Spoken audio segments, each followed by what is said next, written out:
नमस्कार दोस्तों, again interesting topic. Are you going to vote for a गिलहरी? अब ये गिलहरी कहाँ से आया, क्या कॉन्टेक्स्ट है, मैं उसको एक्सप्लेन करता हूँ। एक पॉपुलर एक्ट्रेस हैं हमारी, जिनको भी हाल ही में एक बड़ी पार्टी का टिकट मिला है और वो हिमाचल प्रदेश से चुनाव लड़ने वाली हैं।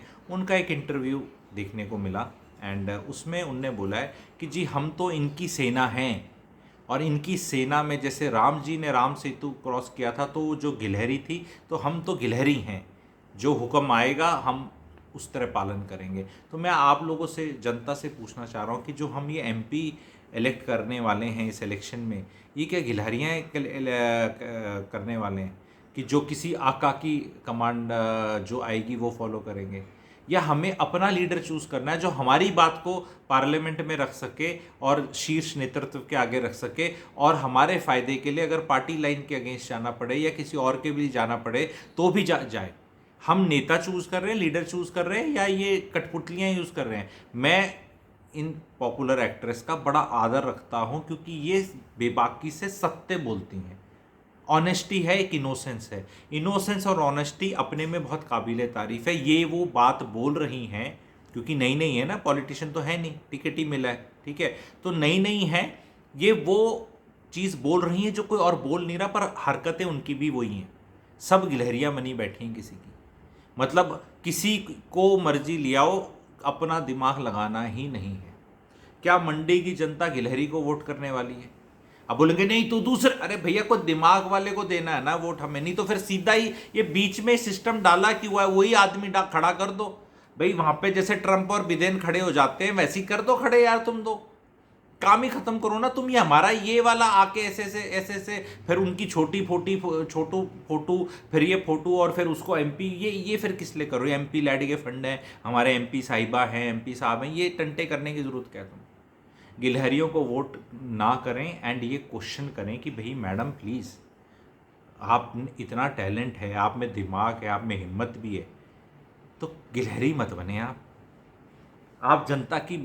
ये वीडियो मेरी हाथ जोड़ के विनती है, जो मैडम गिलहरी बोल रही हैं अपने आप को, उनकी जो टीम है उनके तक वहाँ पहुँचा दो प्लीज़। पहुँच जाता है एंड निंदा नहीं कर रहा, कोई अपशब्द नहीं बोल रहा उनको, कोई नारी को बेइज्जती करने की कोशिश नहीं कर रहा। मैं यहाँ पे बड़ी खलूसियत और विनम्रता से मैं बोलना चाह रहा हूँ कि प्लीज़ 543 हमारे जो एमपीज हैं पार्लियामेंट में जाते हैं, irrespective of the political party and ideology, वो जनता के नुमाइंदे हैं। दे रिप्रेजेंट दोज पीपल जिनने उनको वोट दिया है, और वो वहाँ उनके मुद्दे बेबाकी से पार्लियामेंट में उनको रखने चाहिए।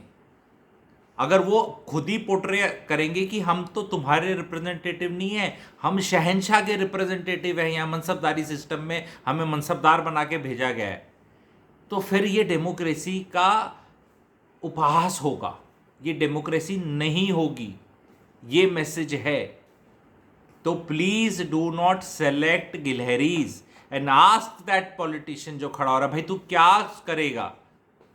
मैं यहां पे एम्स लाएगा, पुल बनाएगा, रोड बनाएगा, कारखाना लाएगा, कॉलेज लाएगा, मेडिकल कॉलेज लाएगा, बच्चों को इजराइल में भेजने का सेट करेगा, फॉरेन कंट्री में भेजेगा, स्किल डेवलपमेंट कराएगा, कोई गवर्नमेंट से कुछ स्कीमें लेकर आएगा।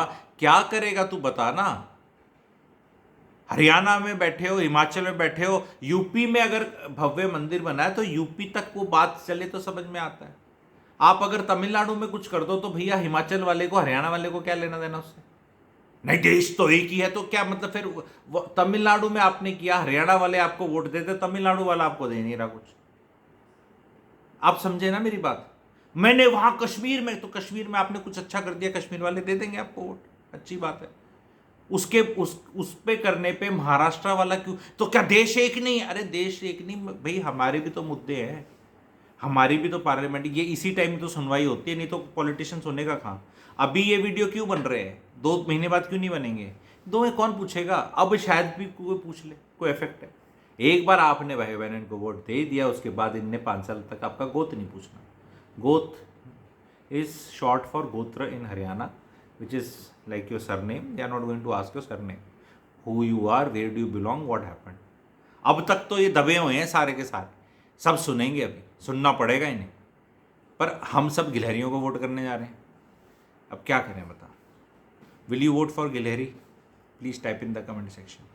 एंड हु इज़ योर गिलहरी? आपका कौन कौन सा वो पार्लियामेंट में वो खड़ा हो रहा है? लोगों को तो पता भी नहीं, लोग तो अरे हमें नहीं पता कोई खड़ा है, हम तो जी इनको वोट देंगे। ये करोगे ना तो फिर भैया आप अपनी ना आउटसोर्सिंग ऑफ ये वाली कर दिया, एक आदमी पे छोड़ दिया सब कुछ। वो आदमी पे छोड़ना ठीक नहीं है, एक आदमी कोई भी हो जाए, क्योंकि उसकी टीम भी ऐसी एवरेज सी ही लग रही है। लैक ऑफ चॉइसेस होना देश के अंदर इस देश का दुर्भाग्य है। अगर ये नहीं तो कौन? कोई भी 5-10 लोग, 20 लोग, 50 लोग आइडियोलॉजी इन्हीं की पार्टी में भी हो सकते हैं। अमृत पी के वैसे भी कोई नहीं आता, 200 साल तक कोई नहीं जीता। तो इतना ज़्यादा सर पे चढ़ाना गिलहरियों को मेरे हिसाब से ठीक नहीं है। That is my message.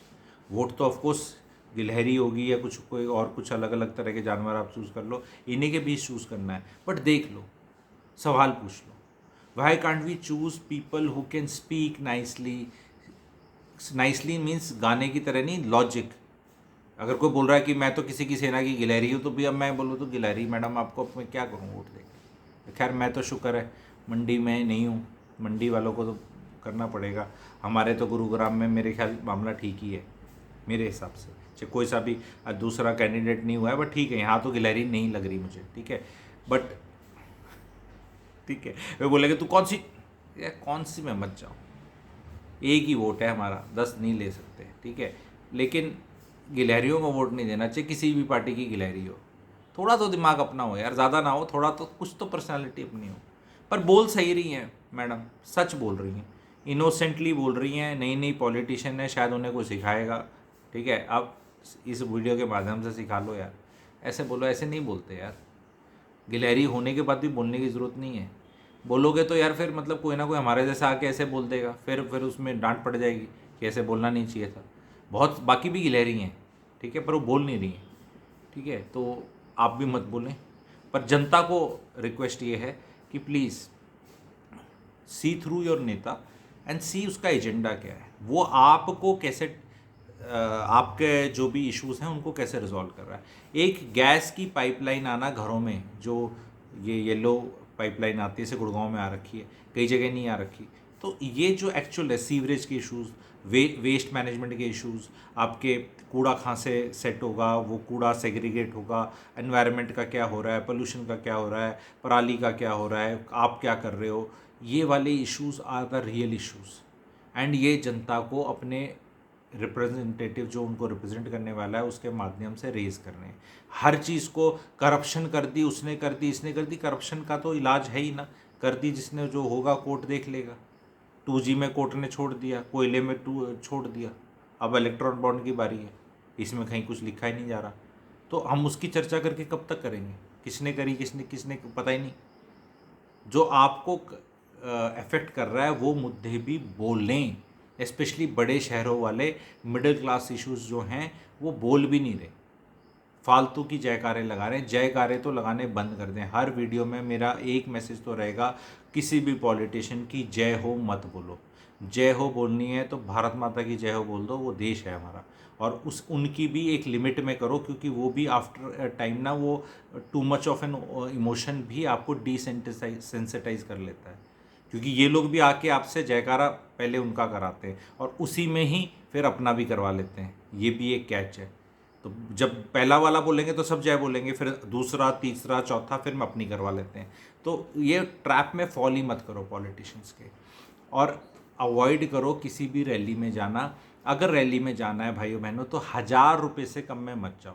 असल में तो मैं तो कह रहा हूँ 2000 रुपये लो, 2000, और पहले एडवांस में लो। बोल भी पैसे देगा, पहले देगा तो जाएंगे, खड़े होंगे धूप में, ना नहीं तो ना जाओ। 200, 300, 500 में मत चले जाओ। अरे बच्चों को तो बिल्कुल ही गलती से मत भेजो, ठीक है, कि जो ट्रैक्टर में भर के इधर से उधर जाएंगे। इन्फ्लुएंस करो अपने सारों को कि यार इनकी टेंटों में हमें खड़ा ही नहीं होना इस बार सारे पॉलिटिशियंस को हमें ऐसा करना है कि उनके सामने वो खुद आएंगे ना, चौपाल में और मोहल्ले में और शांति में, पार्क में, तो अलग बात है 100 लोग, 200 लोग, 500। बट ये जो रैलियाँ हैं ना, ये 5-5, 10-10 लाख वाली, इनको फ्लॉप कर दो भाइयों बहनों, करवा दो फ्लॉप। किसी भी पार्टी की हो, किसी भी पार्टी की, किसी भी पार्टी की हो, इसको फ्लॉप कराओ, क्योंकि ये बिचौलिए बहुत पैसा कमा रहे हैं। जो वर्कर्स हैं ना, ये किसी भी पार्टी की हो, जो पकड़ पकड़ के लेके जा रहे हैं, ये वही हैं जिनने इलेक्ट्रल बॉन्ड से पैसे लेने हैं। अगर इनसे पैसे ही लेने हैं तो 2-2 3-3 हज़ार रुपये लो, उससे कम में मत जाओ। बोलो भाई तू अपना देख ले। ब्लैकमेल ज़रूर करेंगे ये कि तेरा काम नहीं करूँगा, काम इनके बस का नहीं है। आगे इंडिया ऐसा बन जाएगा, हमारा भारत कार्यकर्ता के भी कोई बस की कोई चीज़ नहीं है। MP MLA से तो काम होते नहीं है, ये कार्यकर्ता काम कराएंगे आपके। कार्यकर्ताओं की चाटुकारिता करनी बंद कर दो, और खुद अगर कार्यकर्ता हो गलती से किसी पार्टी के, तो ये सबसे घटिया काम है किसी पार्टी का कार्यकर्ता बनना, किसी पॉलिटिशियन का कार्यकर्ता बनना सबसे घटिया काम है। ठीक है, वो तो कोर ग्रुप होना चाहिए उनका 100-200 जनों का बस। यहाँ पता चले 11 करोड़ कार्यकर्ता बने बैठे हैं। जब 11 करोड़ कार्यकर्ता बन जाते हैं फिर किसी की कोई वैल्यू नहीं है। 11 कार्यकर्ता है तो वैल्यू है उनकी, 11 करोड़ की कोई वैल्यू नहीं है। क्लैपिंग करो, क्लैपिंग क्लैपिंग करने के लिए बैठोगे। जब वो इलेक्शन के रिजल्ट आएंगे ना, तो ये डिस्की डिस्की डिस्की डिस्की ये करने के मिलेंगे। अरे ये नाचने में ना, ब्याह में नाच लोगे तो कोई छोड़ेगा, बाप पीछे भी दे देगा। इलेक्शन के रिजल्ट के बाद डिस्क्यू डिस्क्यू करेंगे, कोई नहीं देने वाला। ठीक है, और लड्डू जब बनेंगे जीतने के, तो वो कोई भी जाके खा सकता है। आपका कैंडिडेट जीतेगा, लड्डू बट रहे, तो मैं खड़ा हो जाऊँगा, मुझे भी मिलने वाले हैं। उसके लिए मुझे गाँव में दुखी होने की ज़रूरत नहीं है कि वो 2 लड्डू खाने के लिए ठीक है, तो थोड़े शाने बनो, जागो वोटर जागो, इंडिया का वोटर जागो। जैसे जागो ग्राहक जागो बोलते हैं, वोटर जागो। और इनके 2 लड्डुओं के चक्कर में मत जाओ। 2,000-3,000 रुपये अच्छे चार्ज करो और हर पार्टी में जाओ फिर, और हर पार्टी को बता दो हमारा वो रेट है। ठीक है, जो ये घने लेके बैठे हैं इनका रेट 3,000 लगा दो, छोटी पार्टी का 2 लगा दो, घनी मरी पार्टी का 1,000 रुपये लगा दो, पर 1,000 रुपये से कम में कहीं मत जाओ। बोला तेरा ब्योती ना है तो क्यों लड़ रहा है इलेक्शन पर ठीक है, पीछे ही ना है तेरे तो रदेन के, तो क्यों लड़ रहा है, टाल मार। ठीक है, क्योंकि कई नेता हैं इंडिया के जिनके पास पैसे नहीं है, और उन्होंने रिकॉर्ड पे आके बोला मेरे पास पैसे नहीं है लड़ने के। मुझे तो आज तक समझ नहीं आई कि अगर average 95 lakh is the maximum expenditure which election commission says कि एक MP से ज़्यादा खर्च नहीं कर सकता, और पॉलिटिकल पार्टी हज़ारों करोड़ लेके बैठी है, और वो दे नहीं सकती अपने शीर्ष नेता को, शीर्ष नेता मतलब तीसरे चौथे नंबर के नेता को, कि मैडम जी लड़ लो इलेक्शन, 95 लाख रुपए दे दिए, या उन्हें वो कह रहे मेरे पास पैसा नहीं है। अरे मैडम, आप यूनिवर्सिटी का इलेक्शन नहीं लड़ सकते, आपको पता है। आप मोहल्ले का पार्षद का इलेक्शन नहीं लड़ सकते। वो हैव द करेज टू से दिस ना, कि जी हम तो ऐसे ही बनेंगे, राज्यसभा रूट वाले हैं, हम तो नॉन प्लेइंग कैप्टन है, हम ये धूल धक्कड़ नहीं हूँ लोकसभा का देखते, हम तो आराम से ऐसे करके आते हैं। ऐसा तो नाम लेके क्यों नहीं बोलता? क्योंकि भाई डर लगता है, इसलिए नहीं बोलता। और मैं चाहता हूँ कि ऐसे उसमें चले जाएं कि नाम लेके बोल सकें, जैसे 10-12 साल पहले नाम लेके बोलते थे, और कि तू चोर है, तू पैसे खा गया, अब नहीं बोला जाता। ठीक है, तो मेरे को यहाँ परमवीर चक्कर नहीं लेना कहीं पे। लोगों ने नाम लेके बता, तो मैं ये नहीं पता मैं किसका नाम ले रहा हूँ, तो तुम्हारी GK स्ट्रॉन्ग वीक है और तुम मेरे ऑडियंस में नहीं हो। ठीक, थैंक यू वेरी मच।